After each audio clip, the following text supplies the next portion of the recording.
निर्मित पवित्र भूमि जार अतुलनीय गौरवमय अतीत मर्यादापूर्ण संस्कृति सभ्यता सबु बेले स्वीकृत हो आसी किंतु समय प्रवाह रे से संस्कृति और सभ्यता एक अवनति जुगर सम्मुखीन होइछि। अतीतर समस्त शिक्षा सत्य शिक्षा सबु जिनस जंती तामसिकता भितर आवृत हो जाए और से समय रे भारत रे पाश्चात्य सभ्यता पाश्चात्य शिक्षार जो स्रोत व्यापक भावे क्षिप्र भावे प्रवाहित होबारे लागिछि। आउ भारतीय जनमानस से प्रभाव द्वारा आक्रांत होइछन्ति तार संस्पर्श रे प्रभावित मध्य होइछन्ति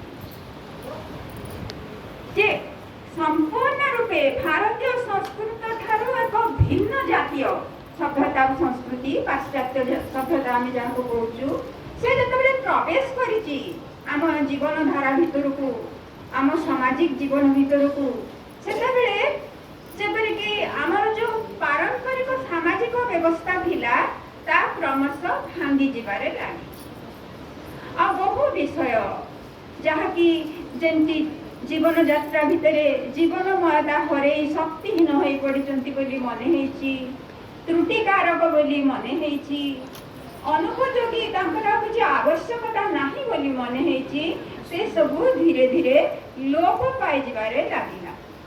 आ ता स्थान रे बहुत तत्परतार सह पाश्चात्य सभ्यतार विचार बुद्धि उपरे आधारित नूतन विधि व्यवस्था प्रतिष्ठित होबार प्रयास मध्य करागला।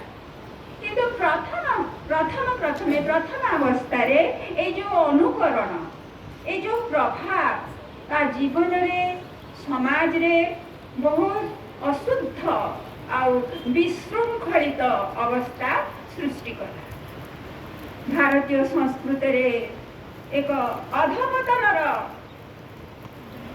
लक्षण देखागला अधपतन अवस्था परिलक्षित होला।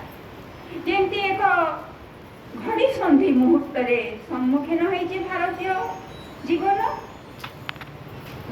परीक्षार समय रे कठोर परीक्षार सम्मुखीन होइछि जेमती गोटे पुरातन विषय शेष होउछि गोटे नूतन समय आरंभ होउछि सेही मुहूर्तर अवस्था। आउ ए समय रे दुईटी भार तले दुईटी चाप भितरे भारतीय जीवन जेपरी परिवेष्टित हो जाइछि आउ भाराक्रांत हो उठिछि।